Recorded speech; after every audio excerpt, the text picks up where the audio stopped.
Emergency contraceptive पिल कब लेनी चाहिए?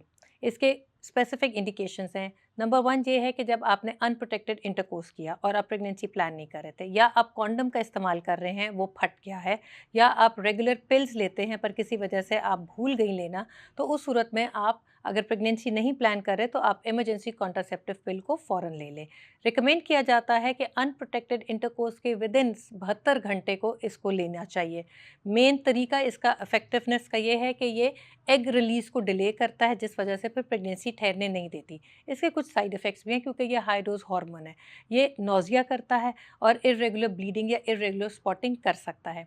90% केसेस में ये सक्सेसफुल होता है और प्रेगनेंसी से बचत हो जाती है।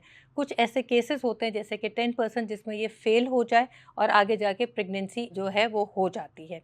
ये अबॉर्शन नहीं करती। किस सूरत में आपको अपने डॉक्टर को फ़ौरन दिखाना चाहिए? अगर आपका किसी वजह से इमरजेंसी कॉन्ट्रासेप्टिव पिल आपने ली है पर उस महीने में आपको पीरियड्स नहीं आए, उस सूरत में आपको दिखाएं। अगर आपके पीरियड्स नहीं आए तो आपको अपना प्रेगनेंसी टेस्ट करना चाहिए। इन केस वो पॉजिटिव है, उस सूरत में आपको अपने डॉक्टर को फ़ौरन इन्फॉर्म करना चाहिए। अगर आप प्रेगनेंसी अवॉइड करना चाहते हैं तो आप एक रेगुलर कॉन्ट्रासेप्टिव ऑप्शंस अपनाएं।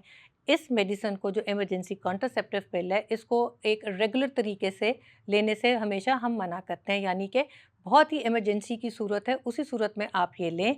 पर अगर आप वाकई चाहते हैं कि आप प्रेगनेंसी प्लान नहीं कर रहे और आप बर्थ स्पेसिंग करना चाह रहे हैं तो अल्टरनेटिव ऑप्शंस लें जिनके साइड इफ़ेक्ट्स कम हैं। ये एक हाई डोज हार्मोन है जो बिल्कुल बहुत ही इमरजेंसी सिचुएशन में ही लेने के लिए हम रिकमेंड करते हैं।